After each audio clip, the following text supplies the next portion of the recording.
পৃষ্ঠা ৬৩। ছোট গল্প, রবীন্দ্রনাথ ঠাকুর। প্রশ্নমান ১০। প্রশ্ন: বাংলা সাহিত্যের ছোট গল্পের জগতে সার্থক উদ্বোধন ঘটেছে রবীন্দ্রনাথ ঠাকুরের কলমে। এই মন্তব্যের পক্ষে রবীন্দ্রনাথের ছোট গল্প সম্বন্ধে সংক্ষেপে আলোচনা করো। উত্তর: মাত্র ৩০ বছর বয়সে রবীন্দ্রনাথ ঠাকুর ১৮৬১ থেকে ১৯৪১ পা রাখেন ছোট গল্পের দুনিয়ায়। তাঁর মন তখন ব্যক্তিগত বিষণ্ণতা ও রাজনৈতিক পরিস্থিতির জটিলতায় বিভ্রান্ত। স্বজন নির্জনের নিত্য সংগ্রামে পদ্মার বুকে রবি মন আশ্রয় খুঁজে বেড়াচ্ছে। গ্রাম্য জীবনের পথ চলতি কুড়িয়ে পাওয়ার অভিজ্ঞতায় সাজানো হয়েছে তাঁর গল্পের ফুলদানিতে। রবীন্দ্রনাথের গল্পকার মনস্কতার পরিণত স্বভাবের সূচনা ১২৮৪ সালের শ্রাবণ ভাদ্র মাসের সংখ্যা ভারতী পত্রিকায় প্রকাশিত ভিখারিণী গল্প থেকে। প্রদীপ জ্বালাবার আগে সলতে পাকানো নয়, বরং একেবারে সলতে পাকিয়ে প্রথম আলোটি জ্বালা হয় এখানেই।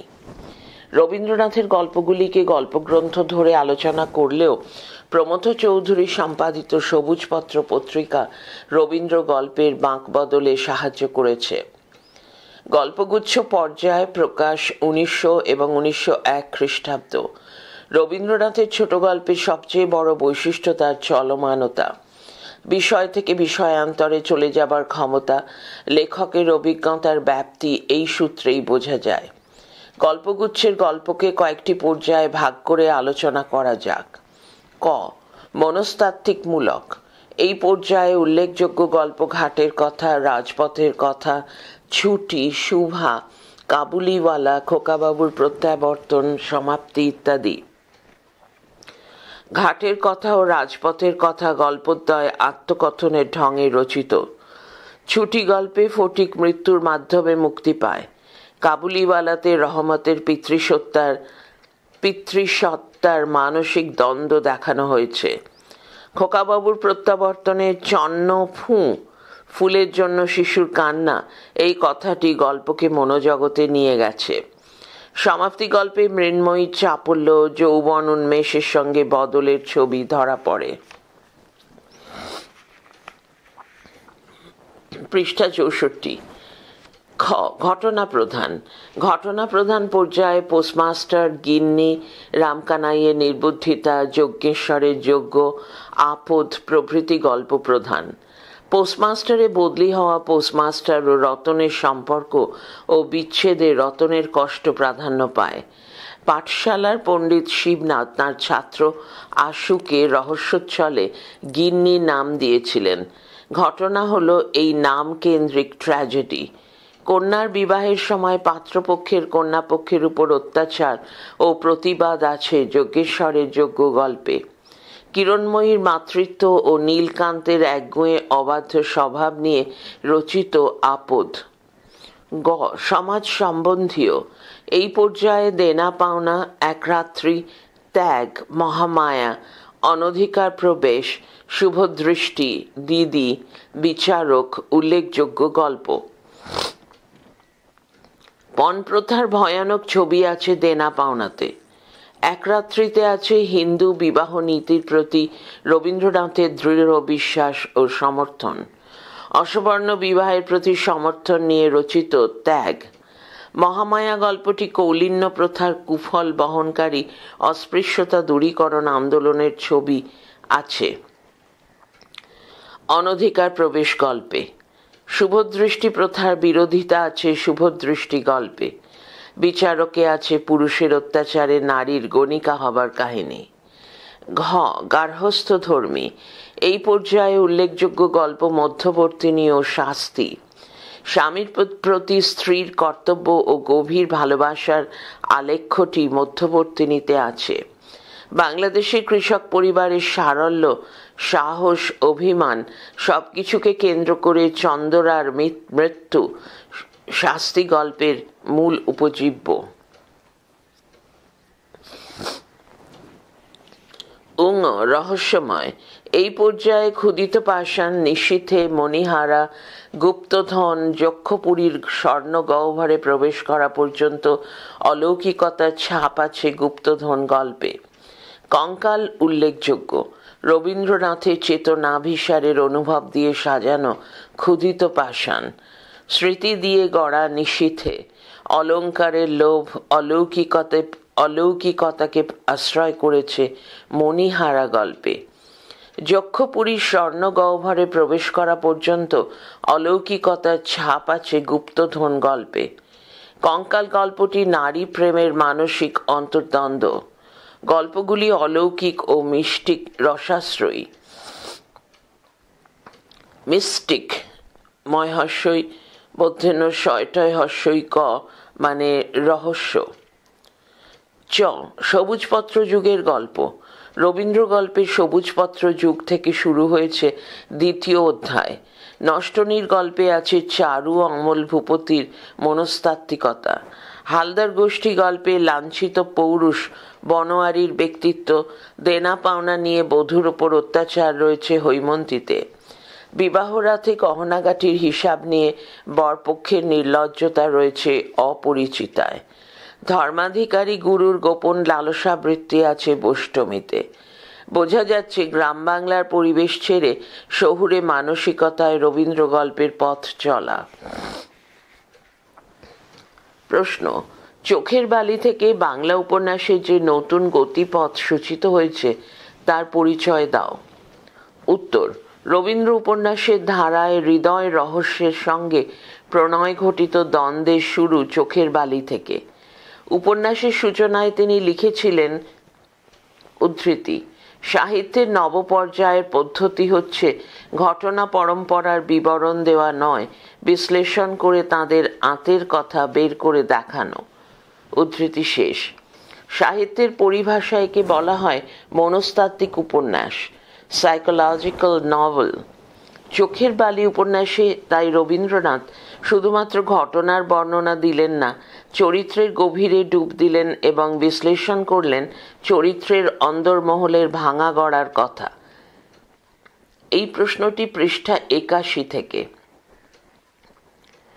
বিধবা বিনোদিনীর সঙ্গে মহেন্দ্রর সম্পর্ক, মহেন্দ্র স্ত্রীর আশার সঙ্গে তার সংঘাত, বিহারীর প্রতি আকর্ষণ ইত্যাদির মধ্যে দিয়ে ঔপন্যাসিক দেখিয়েছেন বিধবা নারীরও ব্যক্তিসত্তা ও নিজস্ব চাওয়া পাওয়া আছে।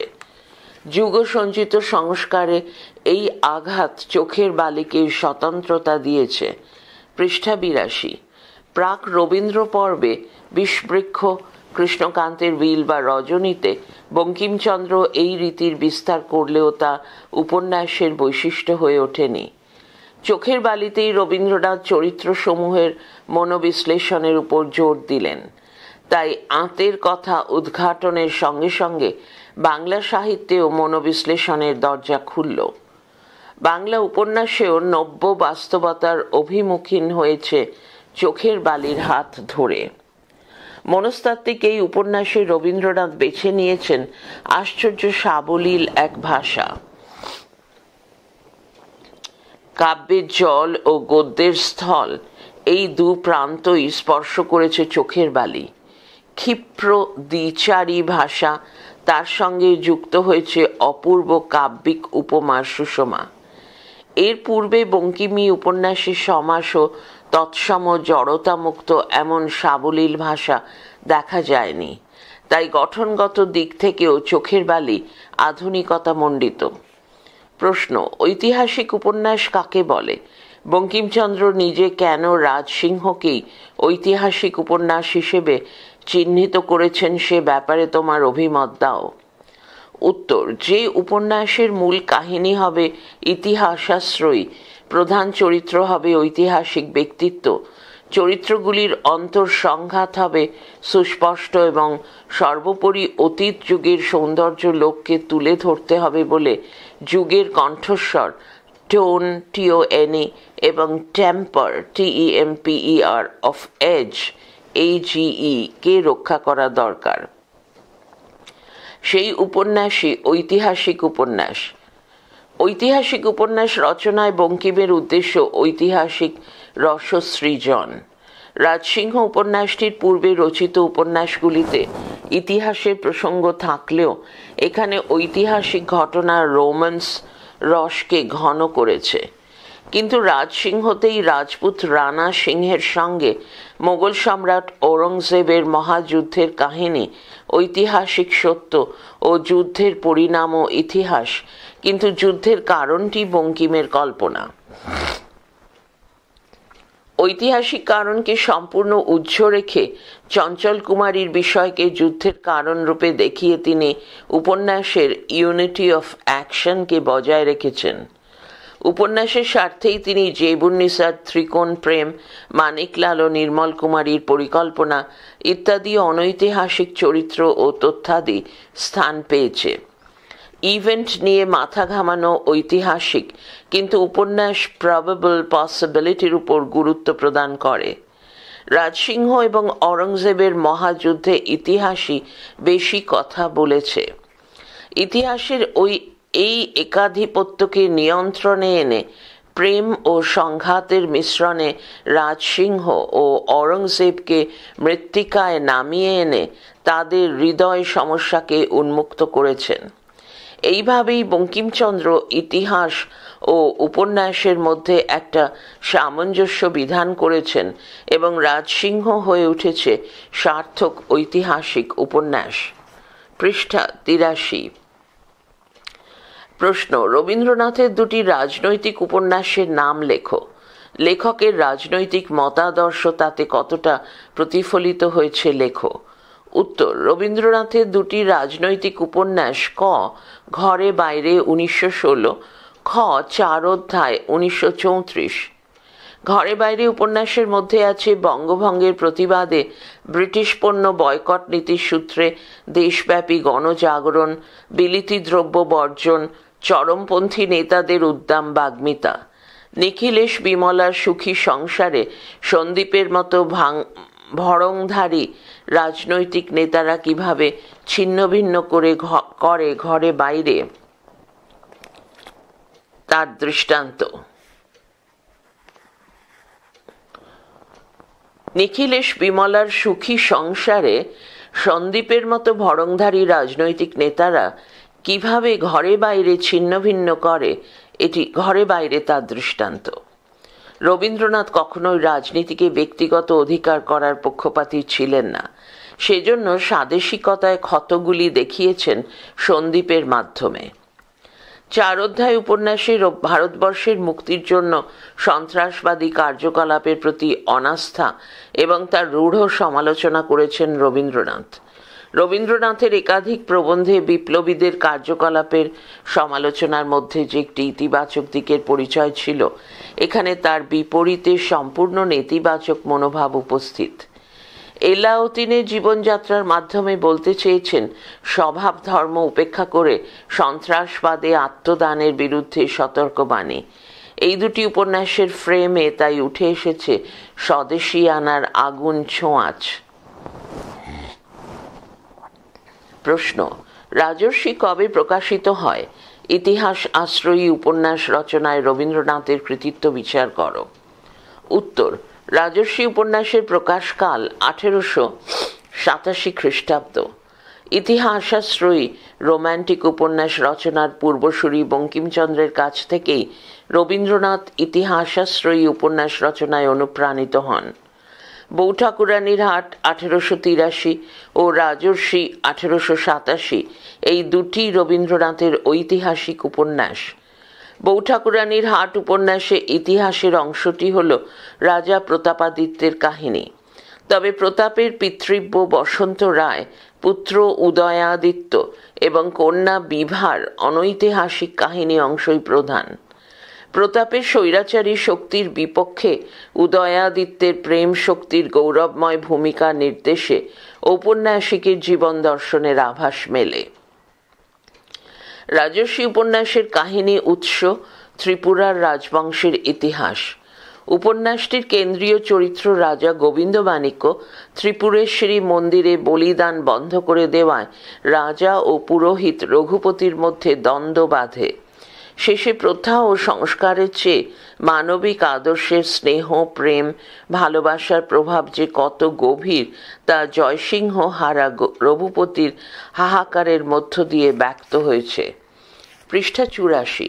বঙ্কিমচন্দ্র যেভাবে ইতিহাসকে গুরুত্ব দিয়েছেন, রবীন্দ্রনাথ তা দেননি, বরং রবীন্দ্রনাথের উপন্যাস হয়ে উঠেছে বাস্তবোচিত। হাডসন যাকে কোট রিয়ালিস্টিক ইমাজিনেশন আনকোট বা শেপার যাকে কোট ক্রিয়েটিভ ইমাজিনেশন আনকোট বলেছেন, রবীন্দ্রনাথ গুরুত্ব দিয়েছেন সেখানে। তাই উপন্যাস গঠনের ত্রুটি বিচ্যুতি থাকলেও শিথিল বিন্যস্ত ঐতিহাসিক উপাদানের মূল্য অস্বীকার করার উপায় নেই। প্রশ্ন: মধুসূদন দত্তের প্রহসনদ্বয়ের নাম লেখো। প্রহসন দুটির কাহিনী বিচার করে মধুসূদনের কৃতিত্ব কোথায় তা লিপিবদ্ধ করো। উত্তর: মধুসূদন দত্তের প্রহসনদ্বয় হল ১. একেই কি বলে সভ্যতা, ২. বুড়ো শালিকের ঘাড়ে রোঁ। ইয়ং বেঙ্গলের মদ্যাসক্তি ও তার অমানুষিক দোষ বর্ণনা করে মধুসূদন রচনা করেন একেই কি বলে সভ্যতা। বাংলা সাহিত্যের এই বিষয়ক প্রহসন রচনায় এটাই সর্বপ্রথম গ্রন্থ। ইংরাজি শিক্ষা প্রবর্তনের প্রথম অবস্থায় এদেশের নব্য শিক্ষিত সমাজ যে কিরকম বিপর্যস্ত হয়েছিল, মধুসূদন নিজেই তার উপস্থিত প্রমাণ। তাই তাঁর হাত থেকে নব্য বাংলার যে বাস্তব চিত্র একেই কি বলে সভ্যতা অঙ্কিত হয়েছিল, তার বাস্তব মূল্য অনস্বীকার্য। তাই এই প্রহসনের নববাবু চরিত্রটির আদলে পরবর্তী বাংলা সাহিত্যের দীনবন্ধু সধবার একাদশীতে নিমচাঁদ চরিত্র সৃষ্টি করেছিলেন। যদিও মদ্যপানের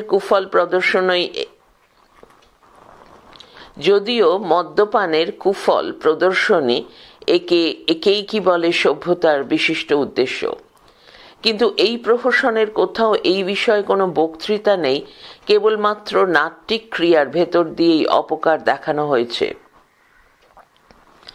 বুড়ো শালিকের ঘাড়ে রোঁ রয়কা চন্দ্রবিন্দু প্রহসনের তৎকালীন সমাজের এক শ্রেণীর বকধার্মিককে উপলক্ষ করে রচিত। মানব প্রকৃতি চিরদিনই এক, বাইরের দিক থেকে সামাজিক নীতি ও ধর্ম সর্বদাই তাকে চোখ রাঙাতে থাকলেও সে অন্তরের ভেতর তাদের শাসন কোনোদিনই স্থায়ীভাবে গ্রহণ করতে পারে না। বুড়ো শালিকের ঘাড়ে রোঁ প্রহসনে ভক্তপ্রসাদ চরিত্রের মধ্য দিয়ে মানব প্রকৃতির এই চিরন্তন দুর্বলতার কথাই ব্যক্ত হয়েছে। এই প্রহসনে সর্বপ্রথম ব্যাপকভাবে গ্রাম্য ভাষা ব্যবহৃত হয়েছে। পল্লী জীবনের উপর ভিত্তি করে রচিত হয়েছে বলে গ্রাম্য ইতর ভাষাও ব্যবহৃত হয়েছে। তিনি প্রতিজ্ঞাই করেছিলেন, coat, I shall endeavor to create characters who speak as nature suggests and not mouth-mere poetry, stop, unquote. এই প্রহসনই দীনবন্ধু মিত্রকে তাঁর বিয়ে পাগলা বুড়ো নামক প্রহসন রচনায় অনুপ্রাণিত করেছিল। পৃষ্ঠা 85। প্রশ্ন: গ্রিক পুরাণ অবলম্বনে কোন নাটক রচনা করেছিলেন মধুসূদন? পুরাণ কাহিনীটির নাম উল্লেখ করো। তাঁর লেখা ঐতিহাসিক ট্র্যাজেডি নাটকটির বিষয় ও রচনা নৈপুণ্যের পরিচয় দাও। উত্তর: গ্রিক পুরাণ অবলম্বনে রচিত মধুসূদনের নাটক পদ্মাবতী 1860। মূল পুরাণ কাহিনীটির নাম অ্যাপল অফ ডিসকর্ড। মধুসূদনের লেখা ঐতিহাসিক নাটক কৃষ্ণকুমারী। বাংলা নাট্য সাহিত্যের ইতিহাসে কৃষ্ণকুমারী নাটক এক যুগান্তকারী রচনা। প্রথমত ঐতিহাসিক নাটক হিসেবে বাংলা সাহিত্যে এটাই সর্বপ্রথম রচনা। দ্বিতীয়ত বাংলা সাহিত্যের সংস্কৃত নাট্যরীতির আদর্শমুক্ত সর্বপ্রথম নাটক। চরিত্র সৃষ্টির মধ্যে সর্বপ্রথম গতানুগতিকতা মুক্ত মৌলিকতার আভাস পাওয়া যায়। ভীমসিংহ, জগৎ সিংহ, কৃষ্ণকুমারী ইত্যাদি চরিত্র সম্পূর্ণ ঐতিহাসিক। তাদের চরিত্রগত ঐতিহাসিক আদর্শ অক্ষুণ্ণ রাখবার যথাসাধ্য চেষ্টা করা হয়েছে। নাট্য পরিণতি কিন্তু কেবলমাত্র বিষাদপূর্ণ তা নয়, এর আদ্যোপান্তই বিষাদের ছায়ায় আচ্ছন্ন। তাই বাংলা ভাষায় রচিত সর্বপ্রথম পাশ্চাত্য আদর্শে রচিত ট্র্যাজেডি। তাই বলেন্দ্র সিংহের সঙ্গে তুলনা করা যায় শেক্সপিয়ারের কিং জন নাটকের বাস্টার্ড চরিত্রের সঙ্গে, মদনিকার পুরুষ বেশ ধারণও মিল পায় মার্চেন্ট অফ ভেনিসের পোর্শিয়ার সঙ্গে। কাহিনীগত বৈচিত্র্য ও জটিলতার অভাবেই নাটকের ত্রুটি হতে পারে, কিন্তু ঐতিহাসিক সত্যনিষ্ঠা বিসর্জন না দিয়ে এই কাহিনীকে অধিকতর জটিল করে তোলবার সহজ উপায় ছিল না। তাই টডের রাজস্থান কাহিনীকে অবলম্বন করে রচিত পঞ্চাঙ্কের কৃষ্ণকুমারী বাংলার অন্যতম শ্রেষ্ঠ ঐতিহাসিক নাটক। এই নাটক রচনার পূর্বে কোনো কোনো নাটকে বিচ্ছিন্ন চরিত্র সৃষ্টি সার্থকতা লাভ করে থাকলেও প্রায় সমগ্রভাবে নাট্যিক চরিত্র পরিকল্পনায় সার্থকতা কৃষ্ণকুমারী নাটকেই সর্বপ্রথম দেখা যায়। প্রশ্ন: গিরিশচন্দ্রের একটি সামাজিক নাটকের নাম উল্লেখ করো। তাঁর এই শ্রেণীর নাটকে সমকালের সমাজ কিভাবে প্রতিফলিত হয়েছে সংক্ষেপে আলোচনা করো। উত্তর: গিরিশচন্দ্রের একটি সামাজিক নাটক বলিদান 1905। ঊনবিংশ শতাব্দীর শেষ ও বিংশ শতাব্দীর সূচনায় বাঙালির সামাজিক জীবনে এক রূপান্তরের অভিঘাত এসে পৌঁছেছিল। নব্য হিন্দু ধর্মের তীব্র আন্দোলনে একদিকে ঐতিহ্যের প্রতি আকর্ষণ বেড়েছিল, অন্যদিকে যুক্তিবাদ ও ব্যক্তি স্বাতন্ত্র্যবাদ, নবদীক্ষিত মানবতাবাদী সংস্কৃতি প্রথানুগত্যের কুসংস্কারকে বর্জন করে নতুন মুক্ত চিন্তার দাবি জানিয়েছিল। তারই সঙ্গে নাগরিক সংস্কৃতির আর্থিক ও সাংস্কৃতিক কৌলিন্য এবং অভিজাত জীবনের নৈতিক অধঃপতন পৃষ্ঠা 86 বাঙালি জীবনের সামনে এক দ্বিধা দ্বন্দ্ব আন্দোলিত জীবন জিজ্ঞাসা উপস্থিত করেছিল।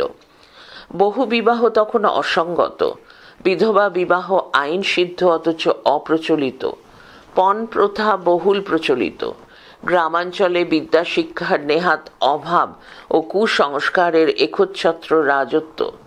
এই দুর্দিনে সামাজিক নাটক রচনায় বসেছিলেন গিরিশচন্দ্র।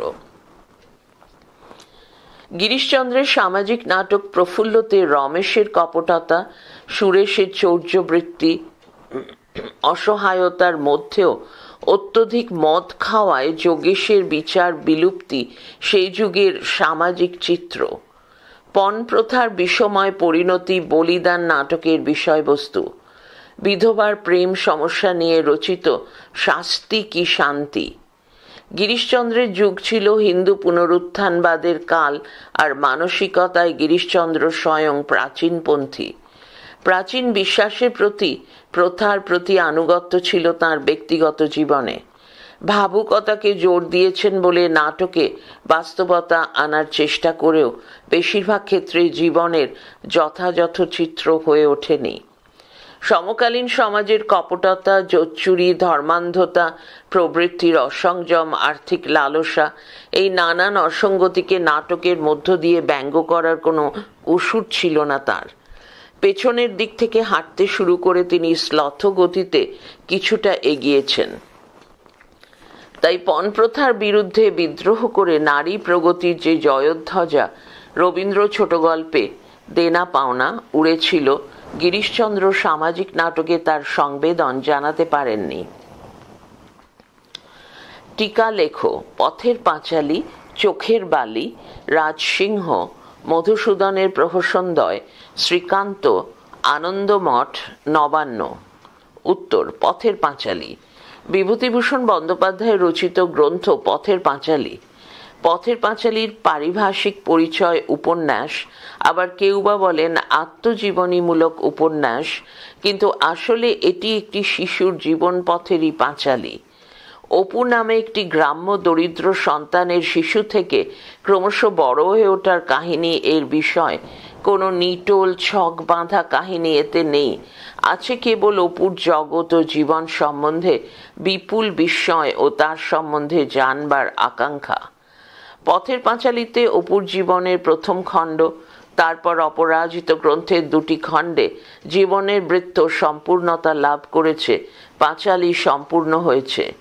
ডক্টর শ্রীকুমার বন্দ্যোপাধ্যায় বলেন, এই 3 খণ্ডে বিভক্ত বৃহৎ উপন্যাস একটি কল্পনাপ্রবণ অধ্যাত্ম দৃষ্টিসম্পন্ন জীবনের ক্রমভিব্যক্তির মহাকাব্য নামে অভিহিত হইতে পারে। ইহার মৌলিকতা ও সরস নবীনতা বঙ্গ সাহিত্যের গতানুগতিকতার মধ্যে একটি পরম বিস্ময়াবহ আবির্ভাব। সত্যজিৎ রায় পথের পাঁচালীকে চলচ্চিত্রায়িত করবার পর এর খ্যাতি বিশ্বময় ব্যাপ্তি লাভ করেছে। পৃষ্ঠা 87, চোখের বালি। রবীন্দ্র উপন্যাসের ধারায় হৃদয় রহস্যের সঙ্গে প্রণয় ঘটিত দ্বন্দ্বের শুরু চোখের বালি থেকে। উপন্যাসের সূচনায় তিনি লিখেছিলেন, উদ্ধৃতি, সাহিত্যের নবপর্যায়ের পদ্ধতি হচ্ছে ঘটনা পরম্পরার বিবরণ দেওয়া নয়, বিশ্লেষণ করে তাদের আঁতের কথা বের করে দেখানো। উদ্ধৃতি শেষ, দাঁড়ি। সাহিত্যের পরিভাষায় একে বলা হয় মনস্তাত্ত্বিক উপন্যাস, সাইকোলজিক্যাল নভেল। চোখের বালি উপন্যাসে তাই রবীন্দ্রনাথ শুধুমাত্র ঘটনার বর্ণনা দিলেন না, চরিত্রের গভীরে ডুব দিলেন এবং বিশ্লেষণ করলেন চরিত্রের অন্দরমহলের ভাঙা গড়ার কথা। বিধবা বিনোদিনীর সঙ্গে মহেন্দ্রর সম্পর্ক, মহেন্দ্র স্ত্রী আশার সঙ্গে তার সংঘাত, বিহারীর প্রতি আকর্ষণ ইত্যাদির মধ্য দিয়ে ঔপন্যাসিক দেখিয়েছেন বিধবা নারীরও ব্যক্তিসত্তা ও নিজস্ব চাওয়া পাওয়া আছে। যুগসঞ্চিত সংস্কারে এই আঘাত চোখের বালিকে স্বতন্ত্রতা দিয়েছে। প্রাক রবীন্দ্র পর্বে বিষবৃক্ষ, কৃষ্ণকান্তের উইল বা রজনীতে বঙ্কিমচন্দ্র এই রীতির বিস্তার করলেও তা উপন্যাসের বৈশিষ্ট্য হয়ে ওঠেনি। চোখের বালিতে রবীন্দ্রনাথ চরিত্রসমূহের মনোবিশ্লেষণের উপর জোর দিলেন। তাই আঁতের কথা উদ্ঘাটনের সঙ্গে সঙ্গে বাংলা সাহিত্যেও মনোবিশ্লেষণের দরজা খুলল। বাংলা উপন্যাসেও নব্য বাস্তবতার অভিমুখীন হয়েছে চোখের বালির হাত ধরে। মনস্তাত্ত্বিক এই উপন্যাসে রবীন্দ্রনাথ বেছে নিয়েছেন আশ্চর্য সাবলীল এক ভাষা। কাব্যের জল ও গদ্যের স্থল এই দু প্রান্তই স্পর্শ করেছে চোখের বালি। ক্ষিপ্র দ্বিচারী ভাষা, তার সঙ্গে যুক্ত হয়েছে অপূর্ব কাব্যিক উপমার সুষমা। এর পূর্বে বঙ্কিমী উপন্যাসের সমাস ও তৎসম জড়তামুক্ত এমন সাবলীল ভাষা দেখা যায়নি। তাই গঠনগত দিক থেকেও চোখের বালি আধুনিকতা মণ্ডিত। রাজসিংহ। ঐতিহাসিক উপন্যাস রচনায় বঙ্কিমের উদ্দেশ্য ঐতিহাসিক রসসৃজন। রাজসিংহ উপন্যাসটির পূর্বে রচিত উপন্যাসগুলিতে ইতিহাসের প্রসঙ্গ থাকলেও এখানে ঐতিহাসিক ঘটনার রোম্যান্স রসকে ঘন করেছে। কিন্তু রাজসিংহতে রাজপুত রানা সিংহের সঙ্গে মোগল সম্রাট অরঙ্গজেবের মহাযুদ্ধের কাহিনী ঐতিহাসিক সত্য ও যুদ্ধের পরিণাম ও ইতিহাস, কিন্তু যুদ্ধের কারণটি বঙ্কিমের কল্পনা। ঐতিহাসিক কারণকে সম্পূর্ণ উজ্জ্ব রেখে চঞ্চল কুমারীর বিষয়কে যুদ্ধের কারণ রূপে দেখিয়ে তিনি উপন্যাসের ইউনিটি অফ অ্যাকশনকে বজায় রেখেছেন। উপন্যাসের স্বার্থেই তিনি জেবুন্নিসা ত্রিকোণ প্রেম, মানিকলাল ও নির্মল কুমারীর পরিকল্পনা ইত্যাদি অনৈতিহাসিক চরিত্র ও তথ্যাদি স্থান পেয়েছে। ইভেন্ট নিয়ে মাথা ঘামানো ঐতিহাসিক, কিন্তু উপন্যাস প্রবাবল পসিবিলিটির উপর গুরুত্ব প্রদান করে। রাজসিংহ এবং অরঙ্গজেবের মহাযুদ্ধে ইতিহাসই বেশি কথা বলেছে। ইতিহাসের এই একাধিপত্যকে নিয়ন্ত্রণে এনে প্রেম ও সংঘাতের মিশ্রণে রাজসিংহ ও অরঙ্গজেবকে পৃষ্ঠা 88 মৃত্তিকায় নামিয়ে এনে তাদের হৃদয় সমস্যাকে উন্মুক্ত করেছেন। এইভাবেই বঙ্কিমচন্দ্র ইতিহাস ও উপন্যাসের মধ্যে একটা সামঞ্জস্য বিধান করেছেন এবং রাজসিংহ হয়ে উঠেছে সার্থক ঐতিহাসিক উপন্যাস। মধুসূদন দত্তর প্রহসনদ্বয়। মধুসূদন দত্তের প্রহসনদ্বয় হল 1. একেই কি বলে সভ্যতা, 2. বুড়ো শালিকের ঘাড়ে রোঁ। ইয়ং বেঙ্গলের এই মদ্যাশক্তি ও তার অমানুষিক দোষ বর্ণনা করে মধুসূদন রচনা করেন একেই কি বলে সভ্যতা। বাংলা সাহিত্যে এই বিষয়ক প্রহসন রচনায় এটাই সর্বপ্রথম গ্রন্থ। ইংরাজি শিক্ষা প্রবর্তনের প্রথম অবস্থায় এদেশের নব্যশিক্ষিত সমাজ যে কিরকম বিপর্যস্ত হয়েছিল মধুসূদন নিজেই তার উপস্থিত প্রমাণ।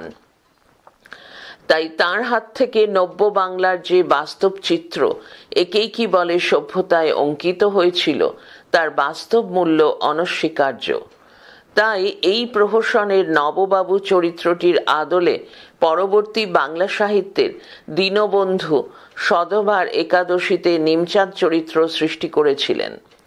যদিও মদ্যপানের কুফল প্রদর্শনী একেই কি বলে সভ্যতার বিশিষ্ট উদ্দেশ্য, কিন্তু এই প্রহসনের কোথাও এই বিষয়ে কোনো বক্তৃতা নেই, কেবলমাত্র নাট্যিক ক্রিয়ার ভেতর দিয়েই অপকার দেখানো হয়েছে। বুড়ো শালিকের ঘাড়ের প্রহসনে তৎকালীন সমাজের এক শ্রেণীর বকধার্মিককে উপলক্ষ করে রচিত। মানব প্রকৃতি চিরদিনই এক, বাইরের দিক থেকে সামাজিক নীতি ও ধর্ম সর্বদাই তাকে চোখ রাঙাতে থাকলেও সে অন্তরের ভেতর তাদের শাসন কোনোদিনই স্থায়ীভাবে গ্রহণ করতে পারে না। বুড়ো শালিকের ঘাড়ের প্রহসনে ভক্তপ্রসাদ চরিত্রের মধ্য দিয়ে মানব প্রকৃতির এই চিরন্তন দুর্বলতার কথাই ব্যক্ত হয়েছে। এই প্রহসনে সর্বপ্রথম ব্যাপকভাবে গ্রাম্য ভাষা ব্যবহৃত হয়েছে। পল্লী জীবনের উপর ভিত্তি করে রচিত হয়েছে বলে গ্রাম্য ইতর ভাষাও ব্যবহৃত হয়েছে। তিনি প্রতিজ্ঞাই করেছিলেন, coat, I shall endeavor to create characters who speak as nature suggests and not mouth mere poetry. Stop, unquote.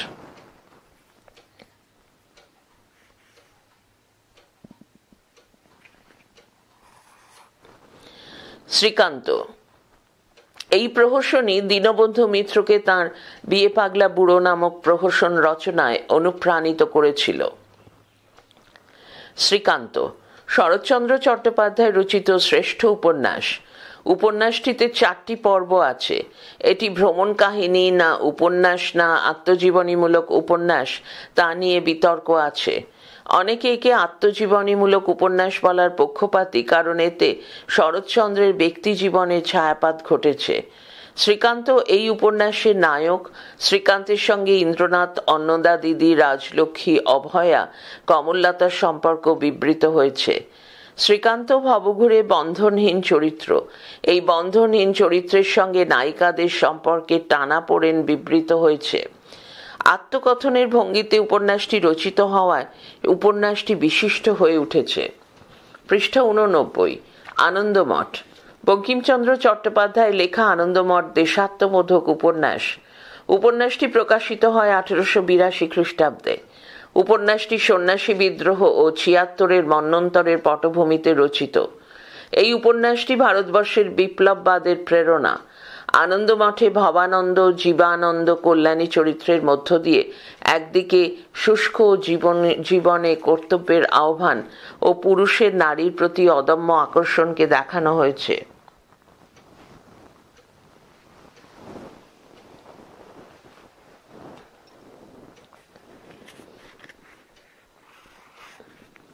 এই আনন্দমঠ সংযুক্ত বন্দে মাতরম সঙ্গীত ভারতের অন্যতম জাতীয় সঙ্গীত। নবান্ন বিজন ভট্টাচার্যের রচিত পূর্ণাঙ্গ নাটক। এই নাটকটি প্রকাশিত হয় 1944 খ্রিস্টাব্দে অরণি পত্রিকায়। গণনাট্য সংঘ শ্রীরঙ্গম মঞ্চে 24 অক্টোবর 1944 তারিখে প্রথম নাটকটি মঞ্চস্থ করে। নাটকটির নির্দেশনায় বিজন ভট্টাচার্য নিজেই ছিলেন, সঙ্গে ছিলেন শম্ভু মিত্র। আগস্ট আন্দোলন, বন্যা, দুর্ভিক্ষ, মহামারীর পটভূমিকায় নাটকটি রচিত। উচ্চ শ্রেণীর মানুষ কিভাবে নিম্ন শ্রেণীর মানুষকে শোষণ করে তা দৃশ্যায়িত হয়েছে 4টি অঙ্ক ও 15টি দৃশ্যের মাধ্যমে। এই নাটকটি বাংলা নাটকে অভিনবত্বের সূচনা করেছিল। বিষয়বস্তু, ভাব চরিত্র সৃষ্টি, সংলাপ, সঙ্গীত, গঠনশৈলী, মঞ্চসজ্জা সব দিক দিয়ে নাটকটির অভিনবত্ব পরিলক্ষিত হয়। পৃষ্ঠা 90, প্রশ্নমান 2, চর্যাগীতি। প্রশ্ন, চর্যাপদ বলতে কি বোঝায়? বৌদ্ধ সহজিয়া সিদ্ধাচার্যদের ধর্মতত্ত্ব ও সাধন তত্ত্ব যে সুরযোগ্য পদসমূহের মধ্যে প্রহেলিকাচ্ছন্ন সন্ধ্যা ভাষায় লিখিত, অন্তরঙ্গে দর্শনতত্ত্ব ও বহিরঙ্গে কাব্যদূতিময় রূপকধর্মী পদসমূহকে চর্যাপদ বলে। চর্যাপদের আবিষ্কারক, আবিষ্কারকাল, প্রকাশকাল, মূল পুঁথির নাম উল্লেখ করো। আবিষ্কারক মহামহোপাধ্যায় হরপ্রসাদ শাস্ত্রী। আবিষ্কারকাল 1907 খ্রিস্টাব্দ। প্রকাশকাল 1916 খ্রিস্টাব্দ। মূল পুঁথির নাম চর্যাগীতি কোশবৃত্তি। তিব্বতী অনুবাদ পুঁথির সূত্রে এই নাম প্রাপ্ত। হরপ্রসাদ শাস্ত্রী কোথা থেকে কি নামে চর্যাপদের পুঁথি প্রকাশ করেন? হরপ্রসাদ শাস্ত্রী 1916 খ্রিস্টাব্দে বঙ্গীয় সাহিত্য পরিষদ থেকে 1000 বছরের পুরানো বাংলা ভাষায় বৌদ্ধ গান ও দোহা নামে চর্যাপদের পুঁথি প্রকাশ করেন। হরপ্রসাদ শাস্ত্রী প্রদত্ত চর্যাপদের নাম উল্লেখ করো। চর্যাপদ কোন ভাষায় লেখা হয়েছিল? হরপ্রসাদ শাস্ত্রী প্রদত্ত চর্যাপদের নাম চর্যাচর্য বিনিশ্চয়। চর্যাপদ প্রত্ন পয়রফলা তয় নয়, বাংলা ভাষায় লেখা। চর্যাপদে কবির সংখ্যা কতজন? চর্যার মূল গানে ও টিকায় 23 জন কবির সন্ধান পাওয়া যায়। মুনি দত্তের নির্মলগীরা টিকায় 23 জন কবির নাম থাকলেও 24 জন কবির উপর টিকা লেখা হয়েছিল বলে কবি নিয়ে মতান্তর আছে। চর্যাপদে মোট পদের সংখ্যা কত? চর্যাপদে মোট পদের সংখ্যা 50। 3টি সম্পূর্ণ ও একটি অংশত লুপ্ত হওয়ায় 46.5টি পদ পাওয়া যায়। পৃষ্ঠা 91। চর্যাপদ কোথা থেকে আবিষ্কৃত হয়? চর্যাপদ নেপালের রাজ দরবারের গ্রন্থাগার থেকে আবিষ্কৃত হয়। চর্যার রচয়িতাদের কি বলা হতো? 2 জন রচয়িতার নাম লেখো। চর্যার রচয়িতাদের সিদ্ধাচার্য বলা হতো। 2 জন সিদ্ধাচার্য হলেন কাহ্নপাদ, কয়াকার হয় নয়, পয়াকার দ, ডম্বি, ডয়কার ময় বয় দীর্ঘই পাদ। চর্যাপদের সিদ্ধাচার্যদের প্রধান কে? তার রচিত পদের সংখ্যা কয়টি? চর্যাপদের সিদ্ধাচার্যদের প্রধান কাহ্নপাদ, তার রচিত পদের সংখ্যা 12। প্রশ্ন, নবচর্যাপদ কি? হরপ্রসাদ শাস্ত্রী মহাশয়ের পর ডক্টর শশীভূষণ দাশগুপ্ত নেপাল থেকে আরও 250টি নতুন চর্যাগান আবিষ্কার করেন এবং তা থেকে নির্বাচিত 98টি পদ কলকাতা বিশ্ববিদ্যালয় থেকে প্রকাশিত হয়। এগুলি নবচর্যাপদ। প্রশ্ন, চর্যাপদের প্রাচীন সিদ্ধাচার্য কে ছিলেন? চর্যাপদের প্রাচীন সিদ্ধাচার্য ছিলেন লুই পাদ। কোন অনুবাদে চর্যাপদের 3টি পদ আবিষ্কৃত হয়? তিব্বতী অনুবাদে চর্যাপদের 3টি পদ আবিষ্কৃত হয়। পূর্ব ভারতের নব্য ভাষার প্রথম গ্রন্থ কোনটি? পূর্ব ভারতের নব্য ভাষার প্রথম গ্রন্থ চর্যাচর্য বিনিশ্চয়। মুনি দত্ত কোন তন্ত্রে অভিজ্ঞ ছিলেন? তাঁর টিকার নাম কি? মুনি দত্ত বৌদ্ধ তন্ত্রে অভিজ্ঞ ছিলেন। তাঁর টিকার নাম নির্মলগীরা টিকা। চর্যাপদের আবিষ্কার সূত্রে অবাঙালি পণ্ডিতের নাম কি? চর্যাপদের ভাষাতত্ত্ব কে আলোচনা করেছিলেন? চর্যাপদের আবিষ্কার সূত্রে অবাঙালি পণ্ডিতের নাম রাহুল সাংকৃত্যায়ন। দন্তের সয়াকার অনুসার কয়রি তয়জফলা আকার অন্তস্থ অ দন্তের ন। চর্যাপদের ভাষাতত্ত্ব আলোচনা করেন সুনীতি কুমার চট্টোপাধ্যায়। চর্যার ফটোকপি কে প্রথম কত সালে ছাপেন? চর্যার ফটোকপি 1978 খ্রিস্টাব্দে ডক্টর নীলরতন সেন ছাপেন। চর্যা মূলত কোন ছন্দে রচিত? চর্যা পাদাকুলক, পয়াকার দয়াকার কয় হর্ষৌ ল ক ছন্দে লেখা। সেখানে প্রাকৃত অপভ্রংশ কবিতাতেও এই ছন্দ ছিল। মোট 37টি চর্যার 4 যুক্ত 4 যুক্ত 4 যুক্ত 4 সমান সমান চিহ্ন 16 মাত্রা চরণবদ্ধ ও অন্তমিল আছে। পৃষ্ঠা 92। চর্যা শব্দটি আর কোথায় পাওয়া যায়? চর্যা শব্দটি আর দ্বাদশ শতাব্দীর মানসোল্লাস এবং ত্রয়োদশ শতাব্দীর সঙ্গীত রত্নাকরে পাওয়া যায়। প্রশ্ন, কোন রাগে সর্বাধিক চর্যাপদ রচিত হয়েছে? পটমঞ্জরি রাগে সর্বাধিক চর্যাপদ রচিত হয়েছে। লুইপাদ কোন রাগে চর্যাপদ রচনা করেছিলেন? পটমঞ্জরি রাগে লুইপাদ চর্যাপদ রচনা করেছিলেন। ভূসুকপাদ চর্যাপদে কার চিত্রকল্প ব্যবহার করেছিলেন? হরিণ শিকারের চিত্রকল্প চর্যাপদে ভূসুকপাদ ব্যবহার করেছিলেন। হিন্দিতে চর্যার অনুবাদকের নাম ও অনুবাদের নাম প্রকাশকাল সহ লেখো। উত্তর, প্রকাশকাল 1955, অনুবাদের নাম সিদ্ধ সাহিত্য, এলাহাবাদ থেকে প্রকাশ, অনুবাদকের নাম ধর্মবীর ভারতী। 1957, দোহা কোষ, বিহার রাষ্ট্রভাষা পরিষদ থেকে প্রকাশ, রাহুল সাংকৃত্যায়ন। প্রশ্ন, চর্যার উল্লেখযোগ্য মুদ্রণকাল ও প্রকাশকের নাম কি কি? এই টেবিলে 3টি কলাম আছে। বাঁদিকে মুদ্রণকাল, মাঝখানে মুদ্রিত গ্রন্থ নাম, ডান দিকে প্রকাশক। আমি পাশাপাশি পড়ে যাব। 1916, চর্যাচর্য বিনিশ্চয়, হরপ্রসাদ শাস্ত্রী সম্পাদিত। 1940, চর্যাপদ, মনীন্দ্রমোহন বসু। 1956, চর্যাগীতি কোষ, প্রবোধচন্দ্র বাগচি ও শান্তি ভিক্ষু। 1956, চর্যাগীতি পদাবলী, সুকুমার সেন। 1960, চর্যাগীতি পরিচয়, সত্যব্রত দে। 1978, চর্যাগীতি কোষ, নীলরতন সেন। 1970, চর্যাপদ, অতীন্দ্র মজুমদার। আমার মনে হয় এখানে ছাপার ভুল আছে, হয়তো 1980 হতে পারে।